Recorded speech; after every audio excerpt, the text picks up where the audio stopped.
Olá, vamos dar início ao nosso segundo Capacita PET, que é organizado pelo PET Intervenção Socioambiental em Uruciúna, que possui a sua sede na Universidade Federal do Piauí, campus Professor Sinoberina Elvis, em Bom Jesus do Piauí. O Capacita PET é uma espécie de mini-curso organizado pelos petianos do nosso grupo. O meu nome é Marcos Freire Tagino e hoje nós vamos tratar sobre a sucessão ecológica. O conteúdo dos vídeos serão divididos em três vídeos. O primeiro vídeo será apresentado por mim, Marcos, como já falei. O segundo e o terceiro será apresentado pela Camila.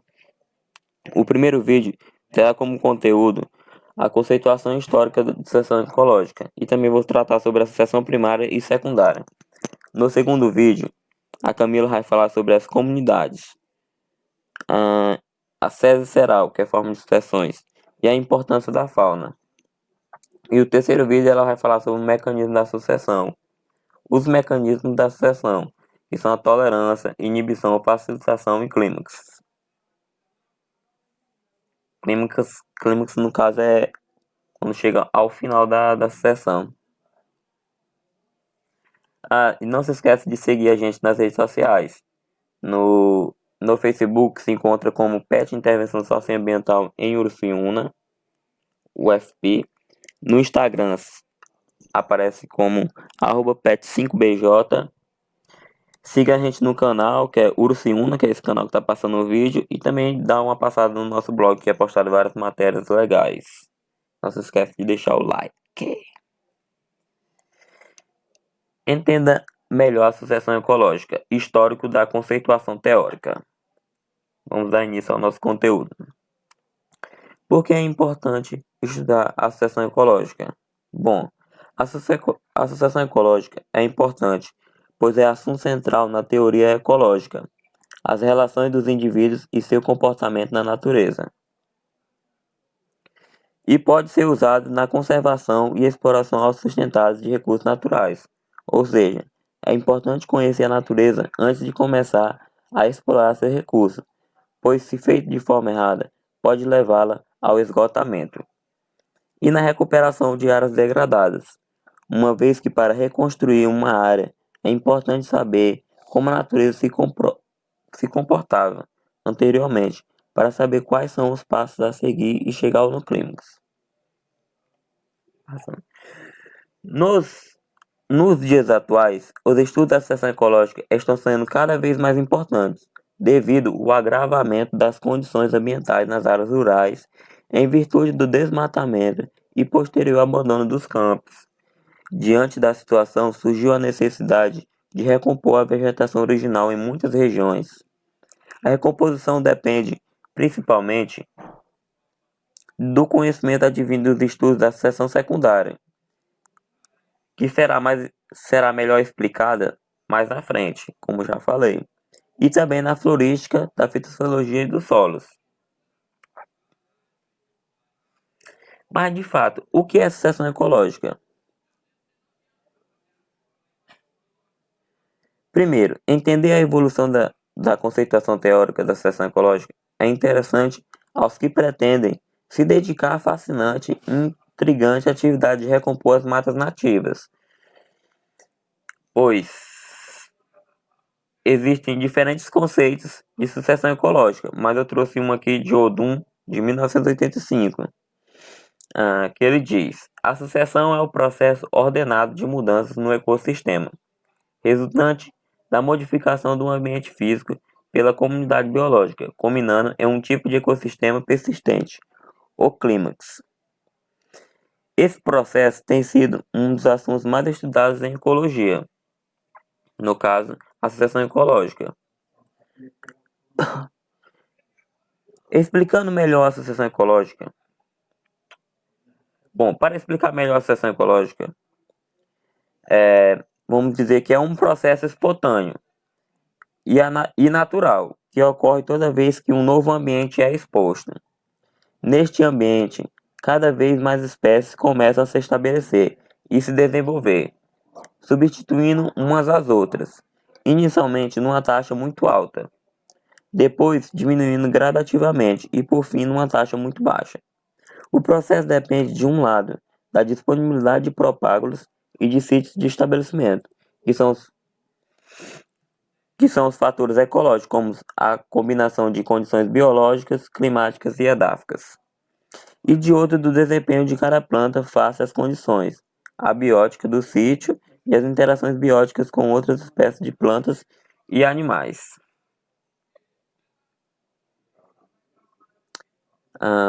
Iniciando a conceituação histórica, após passarmos pelo conceito e a importância da sucessão ecológica. O conceito da sucessão foi desenvolvido primeiramente pelos botânicos de Cadoble, de Lamarck, Dureal, Hutt e Vaupel. Mas foram Crowes em 1989 e Clements em 1916 o que fizeram o uso mais extenso do conceito de sucessão, estabelecendo uma variada terminologia para as distintas séries e etapas. Dá-se notar que a sucessão ecológica vem sendo tratada há um tempo considerável, evidenciando que a sua importância vem sendo relatada há algum tempo.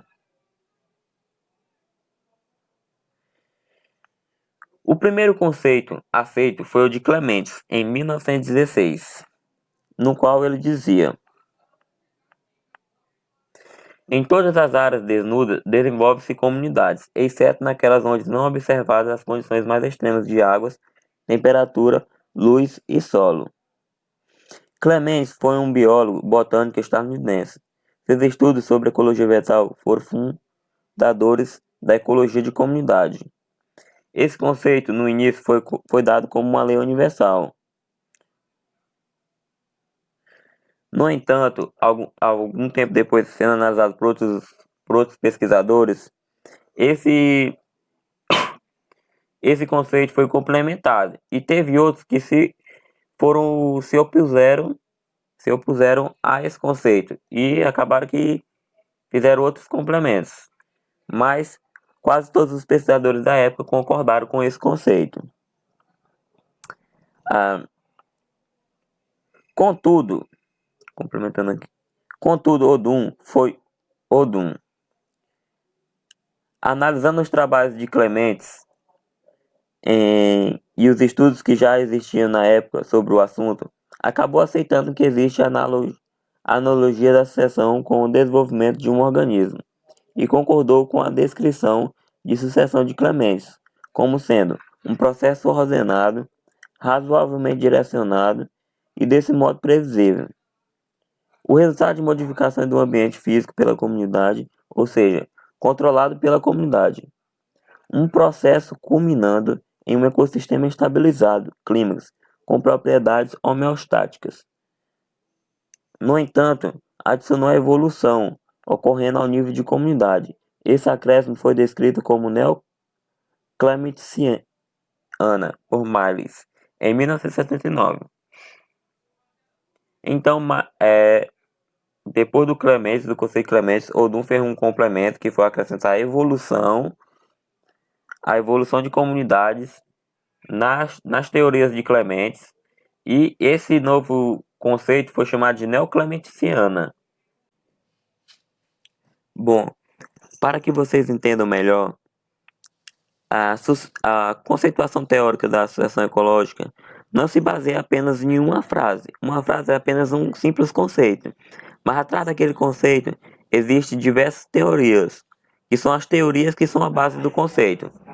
E essas teorias acabaram que sofreram modificações ao longo do tempo. Assim como no slide anterior eu falei sobre o complemento que Odum fez à teoria de Clements, outros complementos foram feitos ao longo dos anos. E um erro foi identificado na teoria de Clements. E esse erro foi que Clements falava que o clima, apenas o clima regional, era determinante para formar o clímax, e que em uma região só existia um monoclímax, só existia um tipo de clímax. Clímax, para quem não sabe, é o estado final da sucessão ecológica, que no caso é quando ela se encontra em equilíbrio, a natureza, a vegetação, a floresta em si, onde ela se encontra em equilíbrio, pois vai acontecendo diferentes sucessões, diferentes etapas, e chega no final que é chamado de clímax. Eu vou explicar isso melhor ainda na seção primária e secundária. Então, Clementes estava errado a falar isso. E isso foi observado por alguns cientistas europeus. No entanto, essa correção não foi aceita pelos ecólogos europeus, para os quais pode existir vários clímax em uma mesma região. A teoria de policlímax, desenvolvida por Tansley em 1939 e oposta ao do monoclímacas. Atualmente, a teoria mais aceita é a do clímax padrão de Whittaker, em 1953, em que a composição, a estrutura de espécies e a dinâmica de uma comunidade clímax são determinadas pelo ambiente total do ecossistema. Todas as características bióticas e abióticas, e não por um aspecto só, como por exemplo o clima. Então foi realizada a correção dessa parte que estava errada na teoria de Clementes. E assim foi evoluindo cada vez mais a teoria da sucessão ecológica.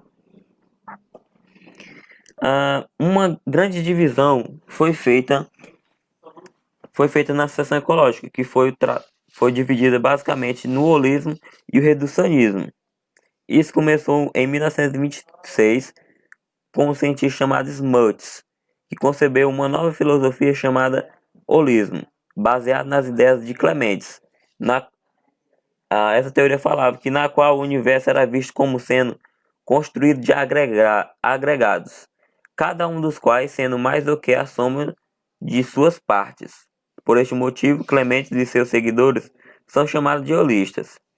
No entanto, um crítico da visão de Clementes, que foi o Gleason, em 1917 e 1926, nos seus trabalhos apresentados, ele explicou todas as comunidades e sucessões como sendo o resultado de processos ao acaso,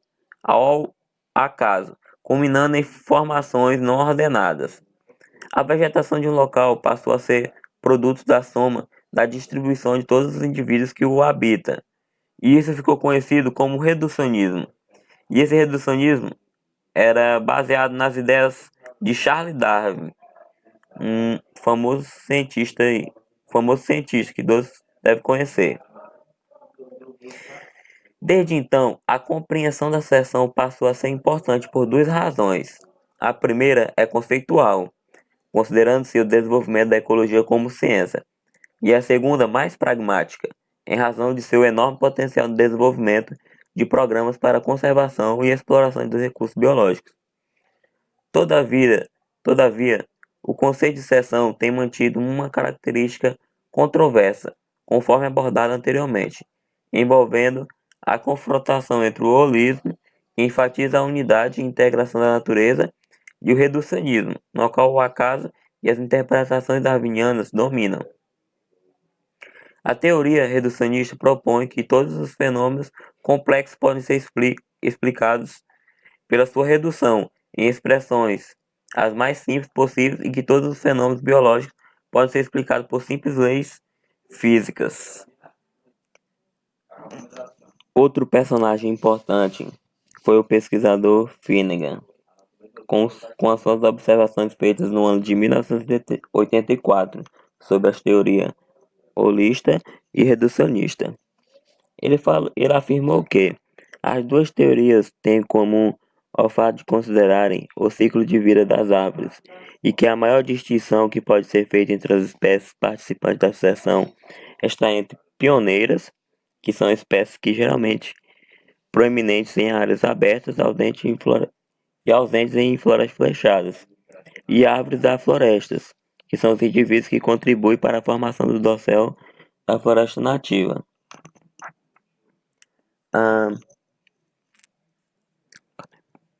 No entanto, algo intrigava o Finnegan, que era o fato de que nem os reducionistas nem os holistas propuseram modelos que explicassem as observações de campo. A partir daí, ele propôs que fosse elaborado uma terceira teoria, Mas posteriormente, diversos pesquisadores perceberam que apenas mais uma teoria não ia explicar as coisas que aconteciam na natureza, e sim diferentes estudos e modelos sobre a dinâmica da seção e comportamento da natureza era necessário para entender o que de fato acontecia.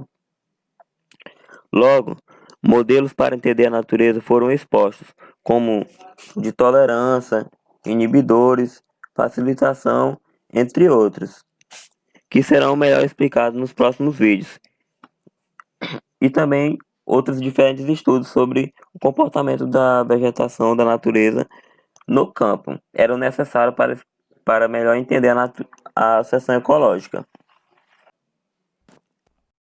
A partir das observações de Finnegan e de outros pesquisadores, se fez necessário que se estudasse o comportamento em campo das espécies, das comunidades, da natureza, do ecossistema em si.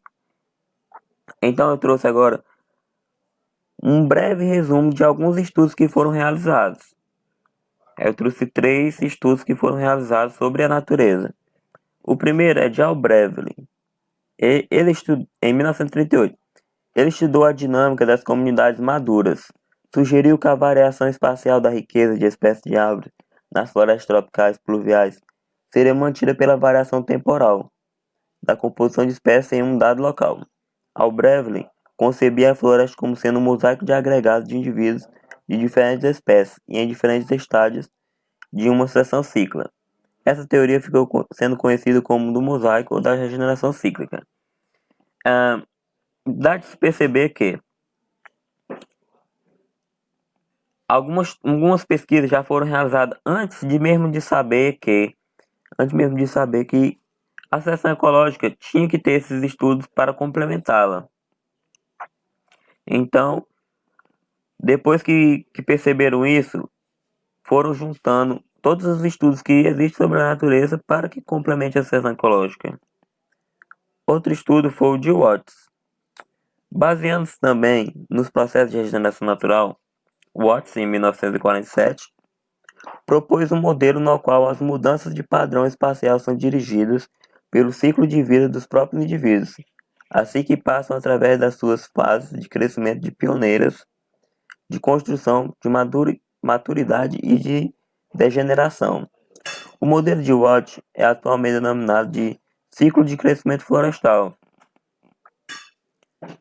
e consta de 3 fases subsequentes: a clareira, a construção e a madura.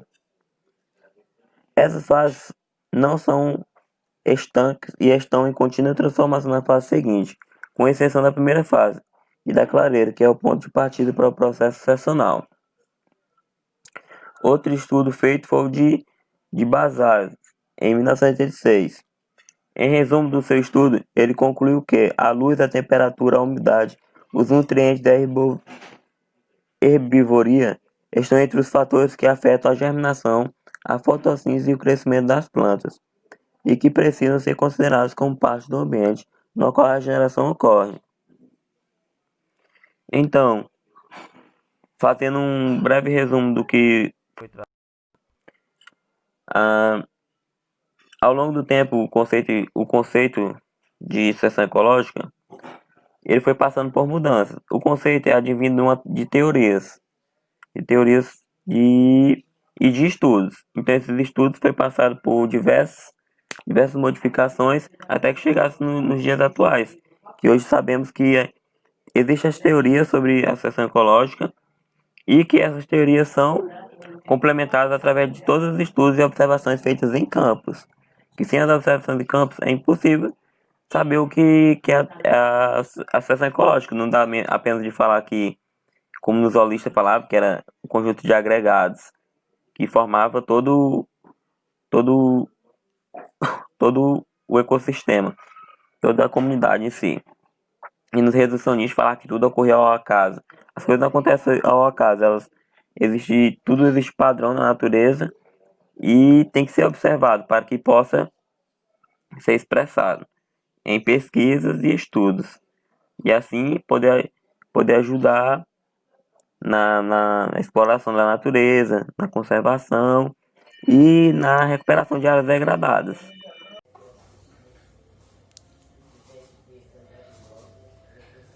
E agora eu trouxe aqui uma forma diferente de expressar o conteúdo. Trouxe aqui essa folha e a partir dela vou estar falando sobre a sucessão primária e sucessão secundária, como vocês puderam ver na folha. Mas só relembrando o conceito de sucessão ecológica, sucessão ecológica são sucessivas implantações de espécies e posteriormente, assim, a formação de novas comunidades, sucessivas comunidades sendo formadas em diferentes ambientes, até que chega em uma grande comunidade vegetal. E essa grande comunidade vegetal, ela sustenta uma grande comunidade animal.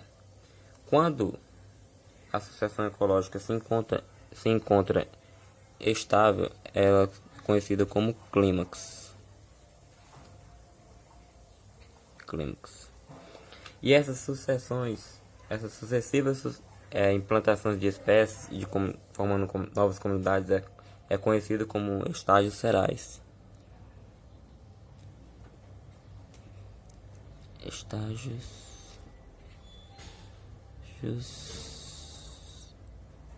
Serais.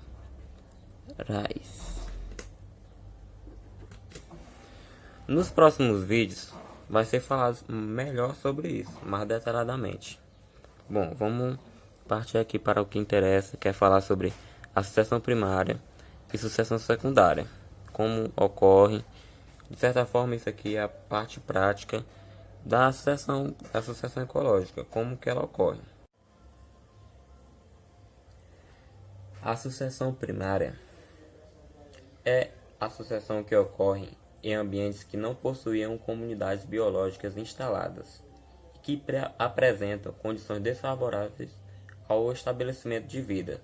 São exemplos destes locais as rochas dunas e poços de lavas vulcânicas recém-solidificadas.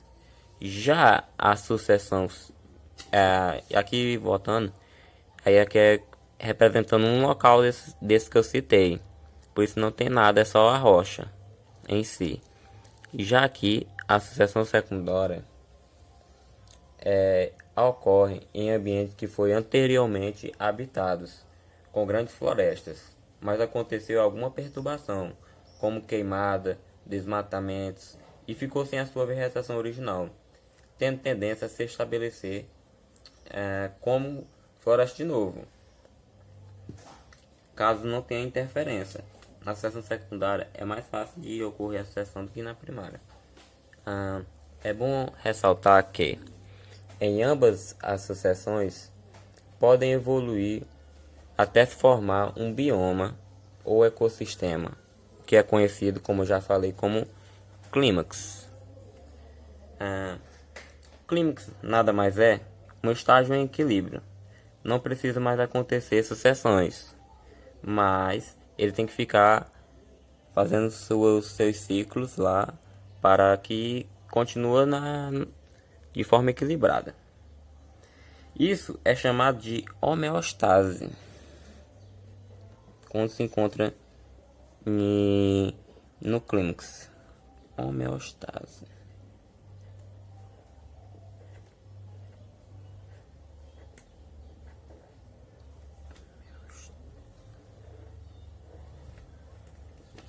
Homeostase.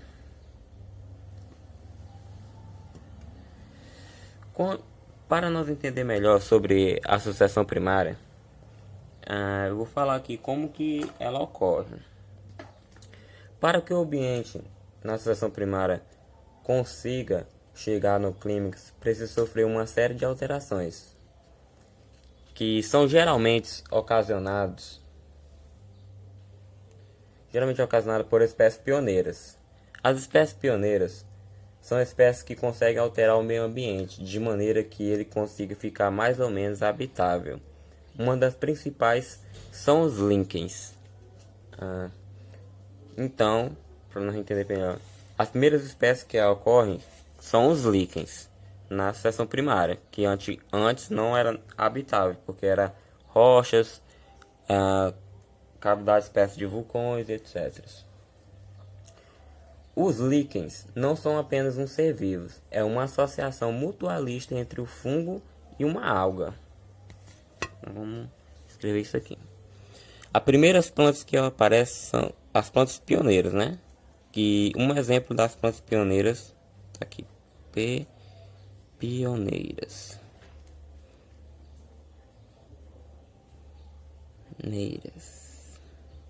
E um exemplo dessas aqui são os líquens.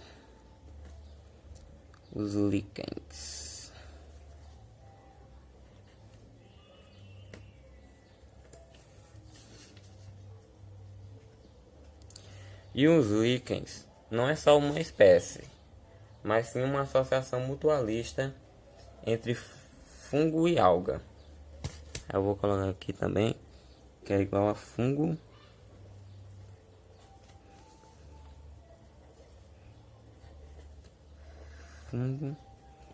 mais alga. Fungo mais alga, os líquens, que são as espécies pioneiras. Uma das primeiras. Geralmente elas são conhecidas como os cianobactérias. Eles juntos conseguem chegar a lugares que sozinho não conseguiria. A alga é autotrófica. Ela realiza fotossíntese e sustenta o fungo, desenvolvendo os fungos. E o fungo em si, eles possuem as suas ínfulas que conseguem reter umidade. Não existe predador para os líquens, então ele cresce e coloniza todo o ambiente. Após isso, eles vão morrendo de forma natural. Quando eles morrem, são decompostos, e essa decomposição acaba gerando nutrientes no solo, criando uma camada de matéria orgânica. Então, as primeiras espécies que aparecem são os líquens, as espécies pioneiras. Líquens são fungo mais algas. É uma associação mutualista. E a partir dessa associação, começam a nascer as plantinhas, né? Vou riscando aqui de azul mesmo. Vamos pensar que são umas pequenas plantinhas. Plantinhas não, as algas e os fungos, né? Eles se espalham por toda a rocha. Por quê? Porque não tem predador, como eu já falei. Como não tem predador, eles colonizam tudo. Mas só que, como é natural de todo ser vivo, chega um dia que eles morrem. Então eles vão morrendo, e quando eles vão morrendo, vai criando uma camada fina por cima da rocha, mas vai criando. Aí vamos supor que está criando uma camadazinha uma camada de matéria orgânica. E isso já é nutrientes que vai formando o solo. E não só isso, também possui os materiais inorgânicos, que são resultado do intemperismo da rocha, que é ocasionado pela chuva, pelo vento. Ocorre a liberação dos minerais, o fosfato, o cálcio, o ferro, entre outros, como a gente já sabe, né? Ocorre intemperismo, então aqui está ocorrendo o quê? Vou botar aqui um segundo. Vai ter a matéria orgânica e também a matéria inorgânica aqui na rocha, formando uma camada. A partir disso, essa camada fina criada é suficiente para o crescimento de pequenas plantas, como as briófitas. Então, vou botar aqui a terceira. Briófitas, que devido à camada que está sendo formada de matéria orgânica e matéria inorgânica, aí ocorre o desenvolvimento das plantas, as briófitas, as primeiras depois das plantas pioneiras. Como também não tem predadores para ela, vão se desenvolvendo e espalhando, desenvolvendo e espalhando, e depois morrem, formando uma camada mais espessa de solo, com matéria orgânica e minerais. Entendeu? Como não tem predador para as briófitas, vamos desenhar aqui umas plantinhas maior. Vamos supor que não tem aqui umas plantinhas maior, né? Como não tem, elas vão se desenvolvendo. Não tem predador para elas. E a partir disso elas vão ficando cada vez maior e vai criando uma camada mais uma camada de matéria orgânica, quando elas vão morrendo, né, que é normal do ser vivo morrer, vai criando uma camada mais espessa de solo. Aí conforme vai aumentando a disponibilidade de nutrientes do solo, vai aumentando a biomassa das plantas. Vai nascendo samambaia, arbustos, plantas heliófitas, que são plantas que se adaptam muito bem ao sol intenso. Vou botar aqui essas plantas heliófitas, que são em gerais, né? Arbustos, samambaias. Não tá aparecendo, né?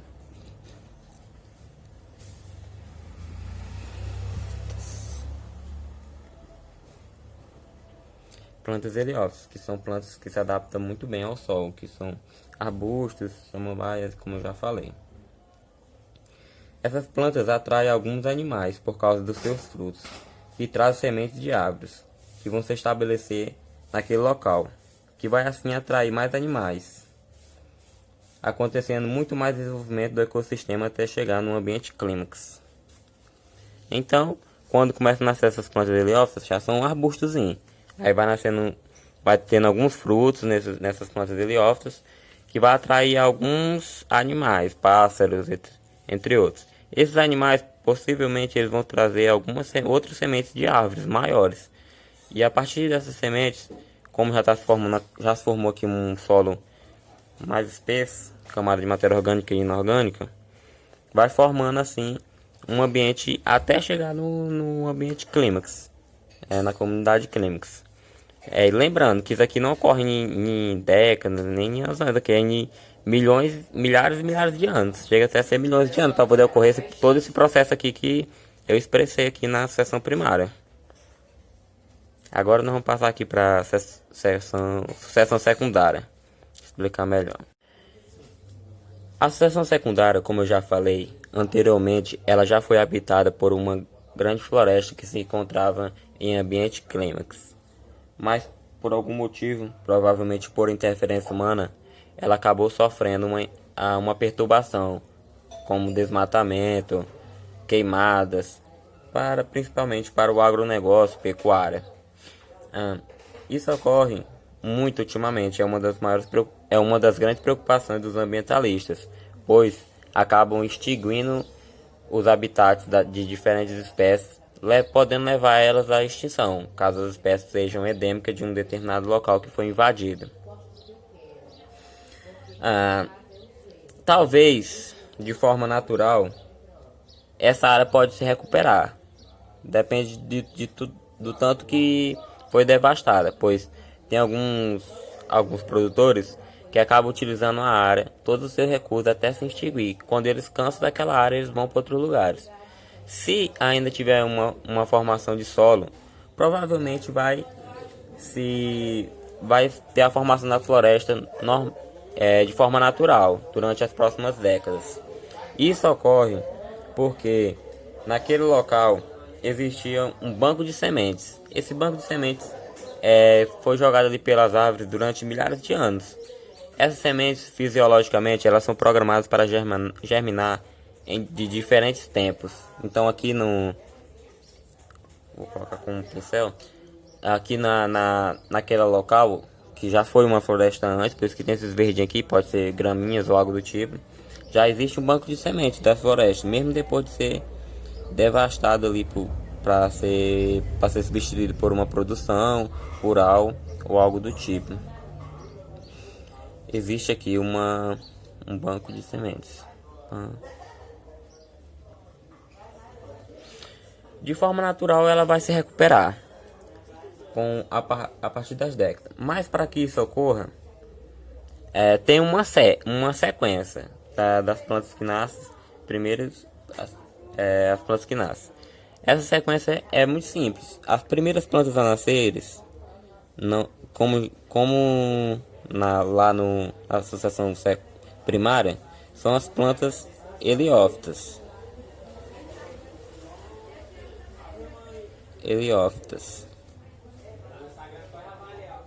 Essas plantas, como eu já disse, são plantas que têm facilidade para se desenvolver em pleno sol, como são arbustos, samambaias. E depois, quando quando essas plantas já começam a se desenvolver, acontece o mesmo processo que acontece na seção primária. Elas morrem, vai formando uma camada mais espessa de solo, e quando formam, depois de sucessivos acontecimentos desse tipo, forma uma camada de solo tão espessa que é capaz de sustentar uma árvores maiores.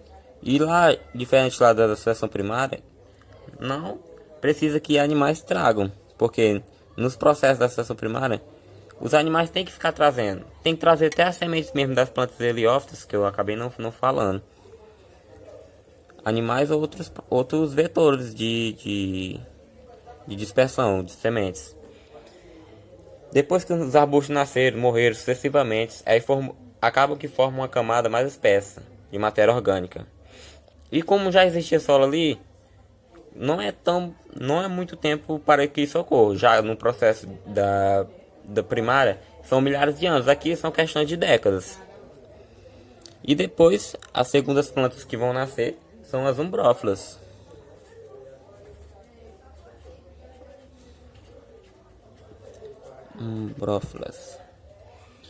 Que são plantas maiores que precisam de um certo sombreamento.